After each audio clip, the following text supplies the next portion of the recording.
This lesson will cover Chapter 7.6 through 7.9.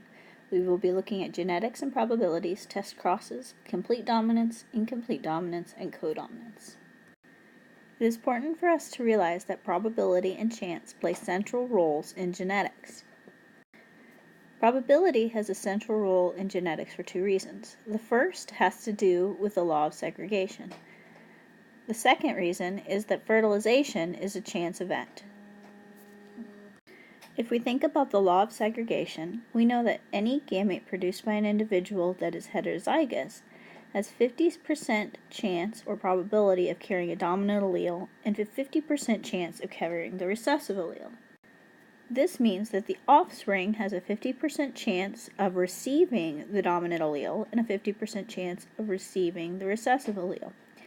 We can use these probabilities in conjunction with the other parent's probabilities and gametes to determine the probability of getting an offspring with certain genotypes.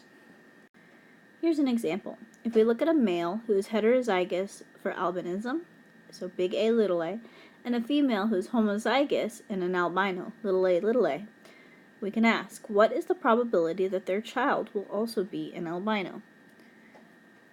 We first must look at the gametes from each parent. The father is heterozygous, so has a big A, little a. This means that in his gametes there is a 50% chance of having a gamete or a sperm cell with a big A and a 50% chance of having a sperm cell with a little a.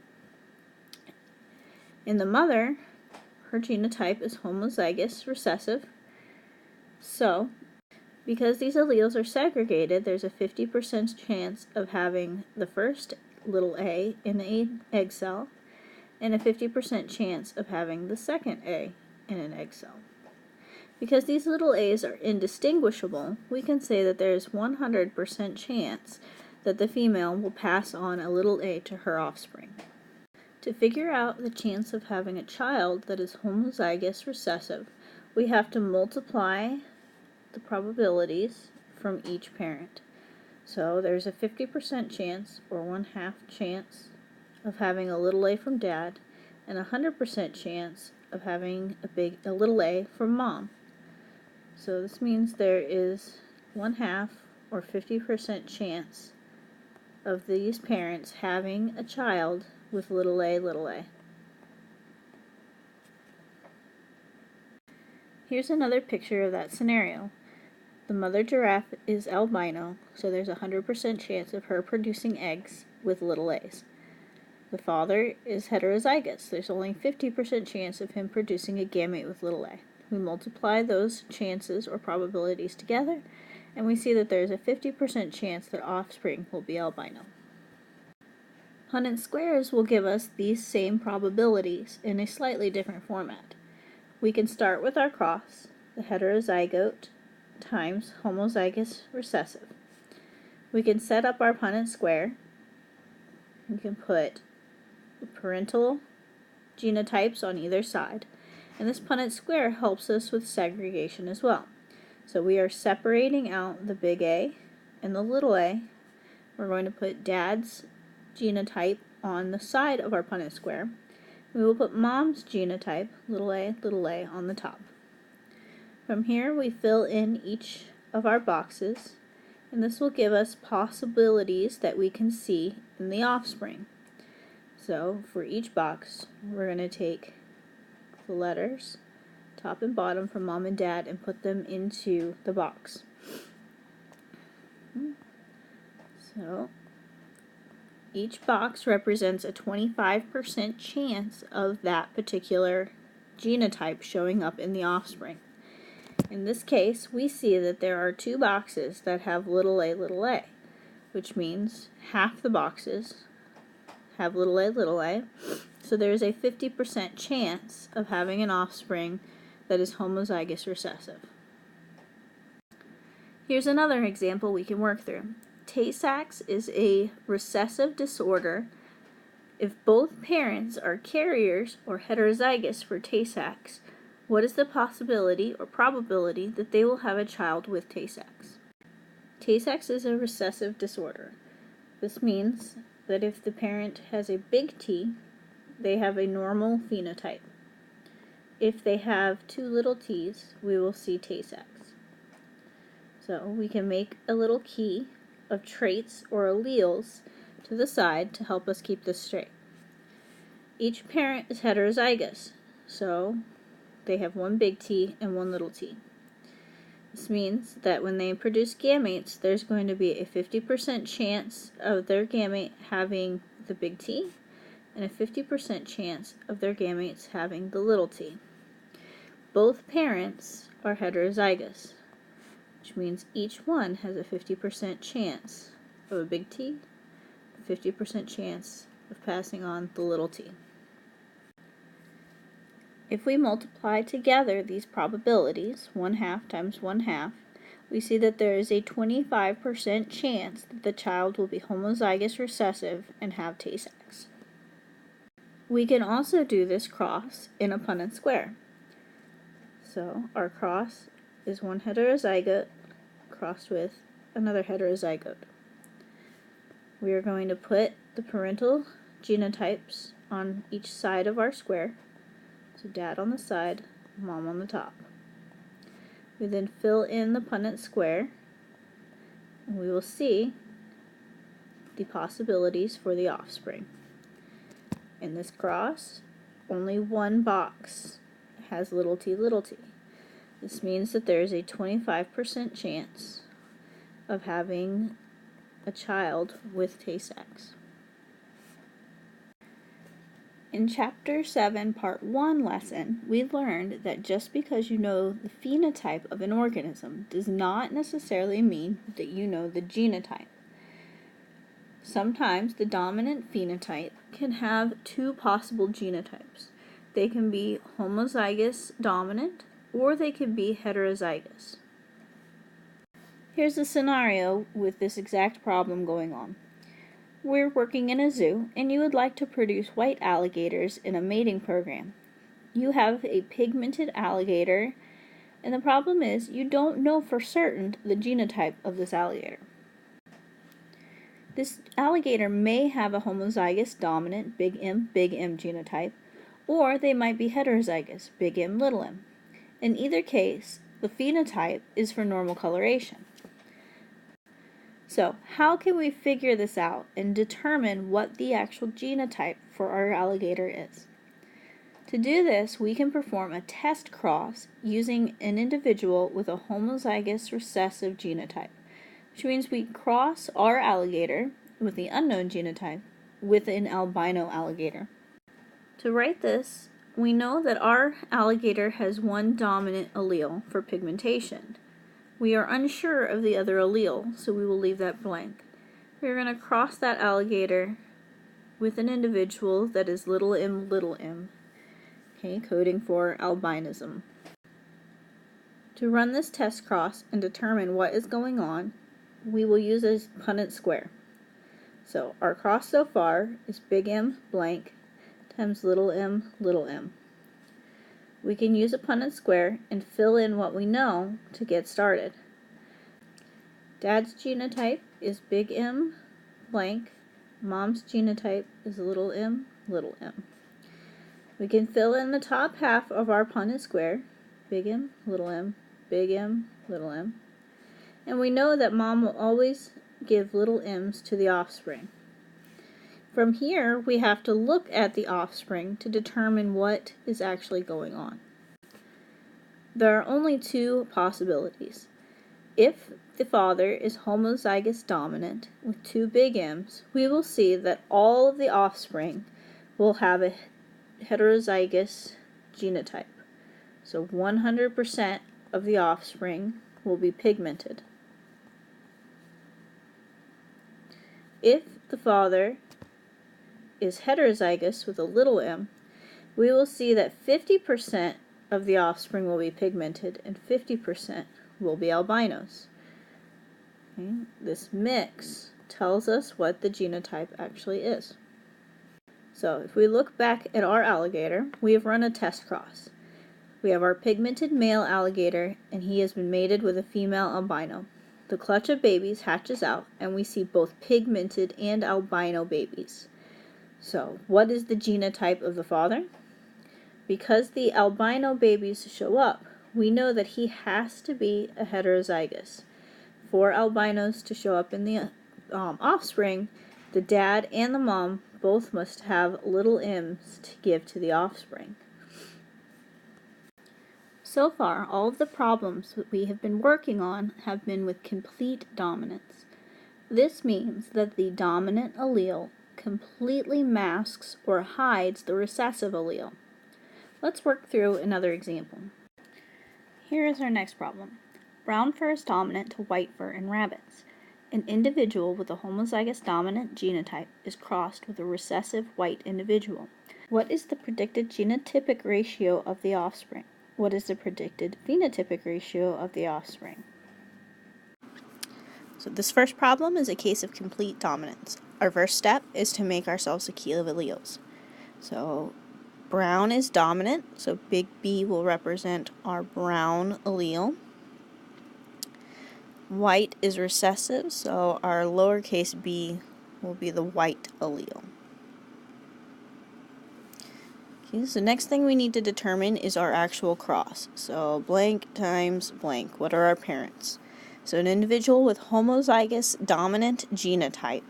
So that means that homozygous is two of the same alleles, and we're talking about the dominant allele. So the first parent is big B, big B. Okay, the recessive allele is the little b, so a white individual is going to have two copies of the recessive allele, and that's the only way to get that white coloration to show up. Okay, so once we have our cross, we're going to divide or segregate our gametes and put them on a Punnett square. So we'll draw our Punnett square. Okay, so first parent is big B, so we're going to put a big B here and a big B there. Second parent is little b, so we'll put those gametes on the top of our square. Once we have that, we're going to fill in our square. Okay. So one gamete from each parent. And then we have to go back to the problem and answer what is actually asked. So this problem wants to know the genotypic ratio, which is what letters are actually in our box. So the genotypic ratio is 100% big B, little b, or heterozygous. So the phenotypic ratio is going to be a translation of our genotypic ratio. Okay, so what color are these rabbits? So big B, heterozygote has one dominant allele, which means that all of these rabbits are going to be brown.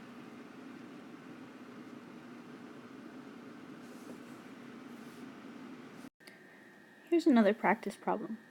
What is the possibility that a cross between a pigmented giraffe, who is homozygous dominant, and an albino giraffe, homozygous recessive, will yield albino offspring? This second problem is very similar to the first. So we're talking about pigmentation versus albino. Okay, so a pigmented giraffe, let's use big A for pigmentation. And we'll use little a for albino. Okay, so albino is the recessive allele or a recessive trait. Okay, so our parents, we set up our cross, we have a homozygous dominant giraffe, big A, crossed with an albino giraffe. And the only way to see the albino allele show up is to have two copies of the recessive, so little a. So put those gametes on our Punnett square. First parent is big A, second parent is little a. We fill in the box with one allele from each parent. Okay, then we go back and figure out what this problem is asking. So we're asking, will they yield an albino offspring? So if we look at our box, all of these are big A, little a, heterozygous, and as long as there is a copy of the dominant allele, these giraffes will have pigmentation. So there's a 0% chance of having an albino baby.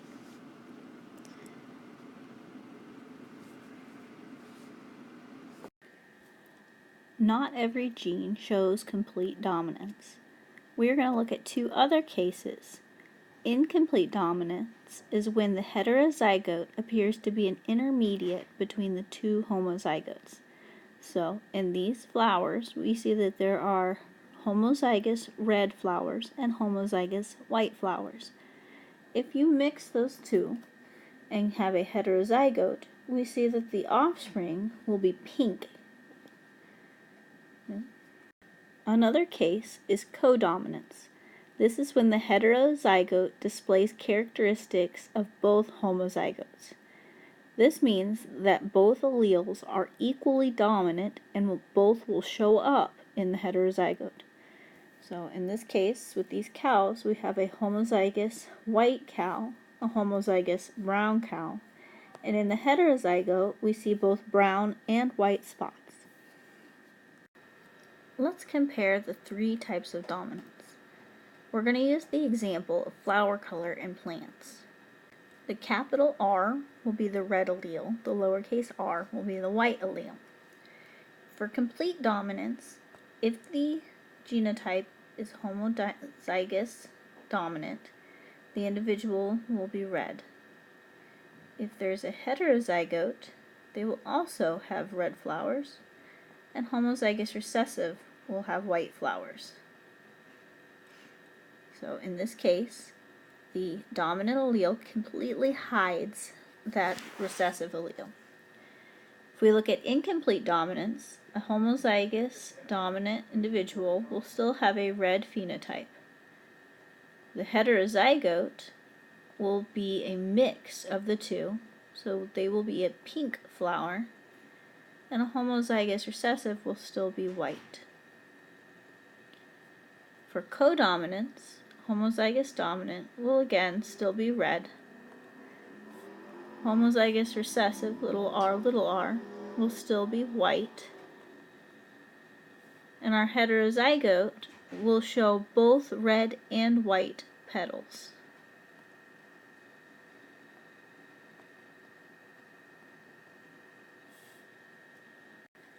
Let's practice with incomplete dominance. In this case, we have black coats in dogs are incompletely dominant to yellow coats in the Labrador Retrievers. The intermediate heterozygous condition results in a brown or chocolate lab. So we see this is incomplete dominance because the dominant allele, the black coat, is not completely masking the yellow coat or lack of pigmentation that we see in the homozygous recessive. This results in sort of a blending of the two colors and gives us the chocolate or brown colored lab. This question asks, a brown lab is crossed with a chocolate lab. What is the genotypic and phenotypic ratio of the puppies? To start this problem, we need to make a key of alleles. In this case, we're going to use the letter B. So big B will be black and little b will be yellow. A brown lab is crossed with a chocolate lab. This is two ways of saying the same phenotype. Brown, chocolate, same thing. So we said before that brown means that we have a heterozygous individual. So big B, little b, crossed with a chocolate lab, which is also brown, so another heterozygote. And so now we've got our parents. We're going to put their gametes on a Punnett square. So there's our Punnett square. We've got big B, little b for parent number 1, big B, little b for parent number 2. Now we can fill in our square. So big B, big B, big B, little b, big B, little b, little b, little b. Okay, so the question asks for both the genotypic ratio and the phenotypic ratio. So genotypic ratio is reading the genes.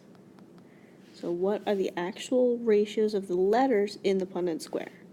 So in this case, we have 1/4 of our babies are big B, 1/2 of them are heterozygotes, big B, little b, and 1/4 of them are homozygous recessive. For phenotypic ratio, we're going to be looking at the actual colors of the dog, so what we see, the physical features.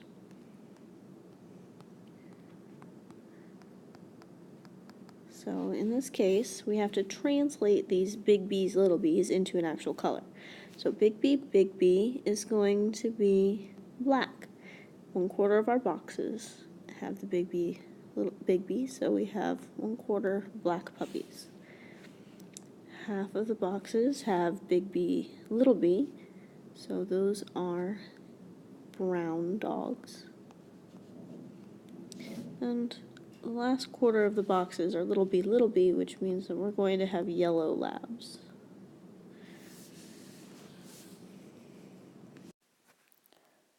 With codominance, we see that 2 alleles are both dominant. Neither one is masked by the other. So in this case, we're talking about dogs that are black and white, and both of these colors are dominant. The first thing we want to do is set up a key of our genotypes. So with both incomplete dominance and codominance, that is a crucial part of our problems. For this problem, we're looking at black dogs and white dogs. So big B is going to be a black dog. Our heterozygote, big B, little b, is going to show up with both types of spots, black and white. Lastly, our little b is going to be white.